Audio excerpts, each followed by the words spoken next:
যেই সরকারই বাংলাদেশে আসবে সে দেশের মানুষকে হ্যাপি করতে পারবে না, এবং একটা বড় অংশের মানুষ আন্দোলন করতে চাবে এবং প্রয়োজনে আওয়ামী লীগকে সাথে নিয়েই করতে চাবে। একটা ছোট উদাহরণ দিই, কোনো কারণে ভোটে যদি জামাত জিতে যায়, এটা 6 মাস আগে আমরা বলতামই না, এখন আবার প্রশাসন যেভাবে সাজানো মনে হয়, যেদিন জামাত জিতে যাবে তার পরের দিনই তো আওয়ামী লীগ বিএনপি জামাতের বিরুদ্ধে আন্দোলন শুরু করবে practically, or vice versa, BNP জিতে গেলে। তো এটা তো রাজনীতির রিয়েলিটি। যখন আপনার সার্টেন পপুলেশন আপনার সাথে আছে, আপনি অটোমেটিক ব্যাক করবেন। এখন আপনি তাকে ধমক দিয়ে, কার্টেল করে, কন্টেইন করে আনবেন, নাকি তার জন্য ওই অপশনটা ওপেন রাখবেন যে সে ধাক্কা দিয়ে আসবে? আর আমার সাথে কোনো কথা হয় না। আমার সাথে ওবায়দুল কাদের সাহেবের জীবনে একবারই কথা হয়েছিল সংসদে, উনি আমাকে ডেকে বলেছিলেন তুমি সংসদে ভালো কথা বলো। এর বাইরে কখনো কোনো যোগাযোগ হয়নি। আমরা আমাদের রাজনীতি করছি, 71-এর পক্ষে রাজনীতি করছি। হ্যাঁ, 32 নম্বর ভাঙার বিরুদ্ধে আমরা কথা বলেছি, তখনও বলেছি, এখনো বলছি। এতে আওয়ামী লীগের কিছু লোক খুশি হতে পারে। আবার যে থিওরিটা বাজারে ঘুরছে, জাতীয় পার্টি ভোট করলে আওয়ামী লীগ প্রচুর ভোট দেবে, আওয়ামী লীগ সেই দল না। সেই কম্প্রোমাইজিং দল হলে আওয়ামী লীগ আজকে এই পর্যায়ে আসতো না। আওয়ামী লীগকে ভোট থেকে বাদ দেওয়া হলে তারা ভোটটা প্রতিহত করবে। এবং আমি জাস্ট একটু বোঝার জন্য পাটারি যে মানে বেশি পাটারি যে আওয়ামী লীগের সাথে যে অনেক লোকজন আছে সেইটা আমরা কি করে বুঝতেছি যে আওয়ামী লীগের সাথে অনেক জনগণ আছে? এটা একটা কারণ হচ্ছে আওয়ামী লীগ 4th জেনারেশনের দল, এবং সুবিধাভাগী প্রচুর ক্লাস তারা গত 15 বছরের ক্লাস। আমি যেহেতু এমপি ছিলাম, আমি দেখেছি ধানের লাইসেন্স, গমের লাইসেন্স, ধানের চালের কোটা, অনেক কিছু মিলে একটা সুবিধাভোগী ক্লাস তারা তৈরি করতে পেরেছে গত 10-15 বছরে। এই সুবিধাভোগী ক্লাসটা, যারা সুবিধাভোগী ক্লাস, তারা চেয়ারে না থাকলেও কি দলের প্রতি লয়াল থাকে? না, একটা অংশ থাকবে, একটা অংশ থাকবে না। আবার বর্তমান সরকার যে বেটার কিছু দিতে পারছে, বিশাল একটা অসাধারণ সিঙ্গাপুর মালয়েশিয়া করছে, যদি বর্তমান সরকার সিঙ্গাপুর মালয়েশিয়া করতে পারতো, মানুষ সব দল ভুলে এই সরকারকেই করতো। যেহেতু বর্তমান সরকারও ফেইল্ড, সামনেরটাও বিশাল কিছু করতে পারবে না, অটোমেটিক যার যার দলীয় রাজনীতি সেটা ফিরে আসবে, কম বেশি। যেহেতু কেউই এটাকে লিউকিয়াং এর মতো কিছু করতে পারবে না, অথবা মালয়েশিয়ার মতো করতে পারবে না, সেরকম কোনো সম্ভাবনা আমরা দেখি না। তাহলে আপনি মনে করতেছেন যে আওয়ামী লীগের একটা জনসমর্থন এখন রয়েছে, যে আওয়ামী লীগের জনসমর্থন আছে এখন কোনো একটা গোষ্ঠী বা কোনো একটা নেতার কথায় তার অবস্থান ঠিক করবেন, পরিবর্তন করবেন, এরকম মনে হচ্ছে? না, এতটা বলতে পারবো না আমরা, কারণ অনেকগুলো ডাইনামিক্স থেকে একটা তো স্বীকার করতে হবে, আওয়ামী লীগের পতন হয়েছে, আওয়ামী লীগ পালিয়েছে। এবং আমি এই অঞ্চলের যদি আমি রাজনৈতিক ইতিহাসগুলির দিকে যদি আপনাকে একটু তাকাইতে বলি, যে কংগ্রেস তো বিলুপ্ত, মানে বিলুপ্ত আমি বলবো না, কিন্তু কংগ্রেসের তো অনেক দূর পর্যন্ত তাদের পতন হয়েছে।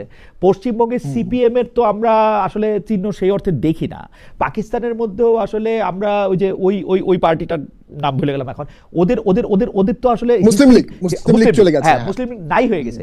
তাহলে এরা নাই হয়ে গেছে, আওয়ামী লীগ যে নাই হবে না, এটার কারণটা কি? মানে এটা মানে কেন নাই হবে না?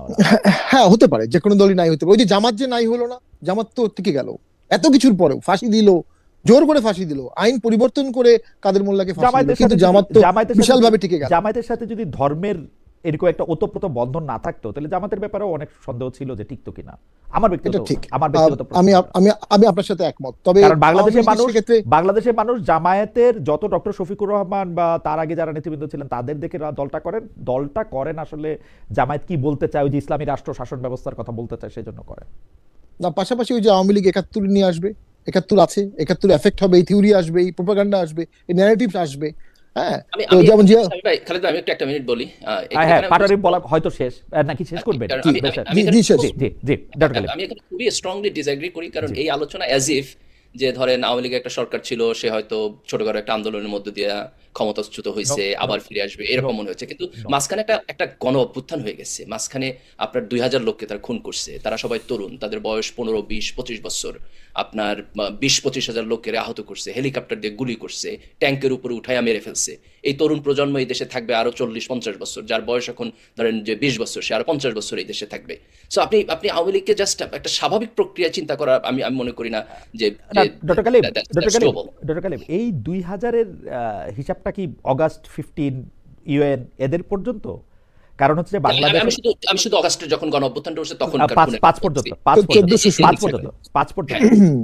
পর্যন্ত আপনি 5 আগস্ট পর্যন্ত বলতেছেন, যেহেতু 2000 লোককে মারা হয়েছে, বহু লোককে পঙ্গু করা হয়েছে, সেহেতু এত সহজে আওয়ামী লীগ ফিরে আসবে বা আওয়ামী লীগকে নিয়ে এত সাধারণ আলোচনা করা যাবে বা স্বাভাবিক আলোচনা করা যাবে সেটা আওয়ামী লীগ একটা জেনারেশনাল ট্রমা তৈরি করছে। আপনি তো জেনারেশনাল ট্রমাকে আন্ডারস্টিমেট করতে পারবেন কেন আপনারা এটাকে শেখ হাসিনা এবং তার সরকারের মানে ইয়া করার ট্রমা আপনি বলতেছেন না, এটাকে আওয়ামী লীগের ট্রমা কেন বলতেছেন? মানে এটা আমি একটু বুঝতে চাই।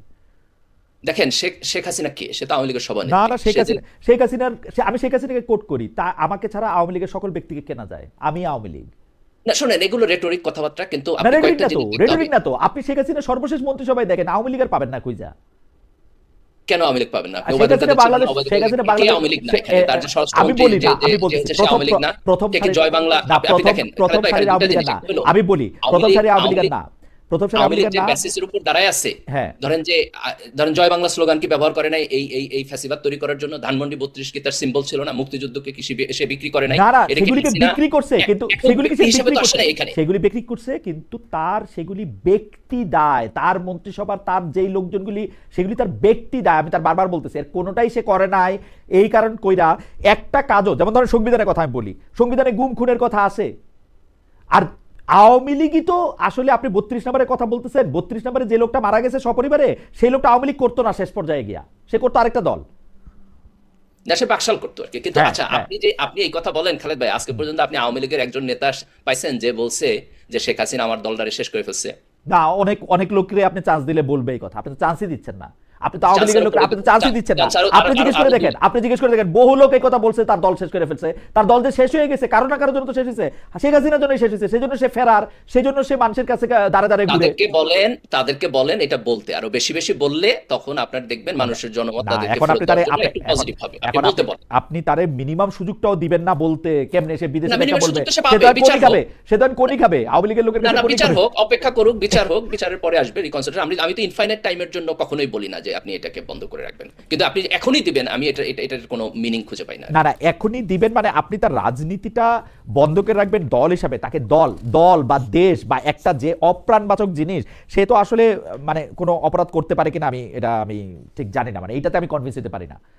ধরেন শেখ হাসিনা সহ 100 লোক অপরাধ করতে পারে, কিন্তু একটা দল, একটা মার্কা অপরাধ করতে পারে, এটা আমি কনভিন্স হতে পারি না আসলে। পুরা দলই যখন আপনার মানে 3টা ইলেকশন কালেক্টিভলি চুরি করে, তখন তো এটা দলের উপর বর্তায়। এই দায় দায়িত্ব তো আপনাকে নিতে হবে।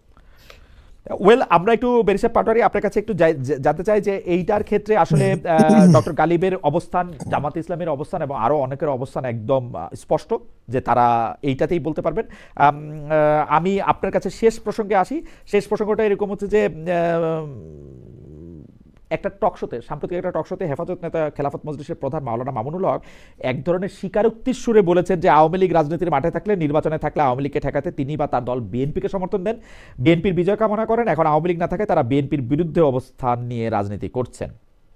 এখন 24-এর 5 আগস্ট থেকে জামায়াত যে বিএনপির বিরুদ্ধে মাঠে রাজনীতিতে সক্রিয়, সেটা একই কারণে কিনা? মানে বিএনপি এবং জামায়াতের রাজনীতিতে যে পার্থক্য, মত পার্থক্য, আলাদাকরণ, সেটা একই কারণে কিনা? আপনার কাছে এটা শুনে আমরা ডক্টর গালিবের কাছে শুনবো এবং অনুষ্ঠান শেষ প্রসঙ্গ যে এটা বিএনপি জামাতই বলতে পারতো। আমার কাছে মনে হয় 17 বছর তারা নির্যাতিত ছিল, এবং নির্যাতিত দলের মধ্যে এত দ্রুত ডিফারেন্স হওয়ার কথা না, এটা আর্টিফিশিয়ালও হতে পারে। আওয়ামী লীগকে যদি ব্যান করার প্রয়োজন হয় তাহলে ব্যান করে দিচ্ছেন না কেন কমপ্লিটলি? কারণ আওয়ামী লীগের ভোটারদের কাছে সবাই বলবে আমারে ভোট দাও, আমি ক্ষমতায় আসলে আওয়ামী লীগের ব্যান লিফট করব। এটা হবে, আমার ধারণা, আমার অভিজ্ঞতায় বলে।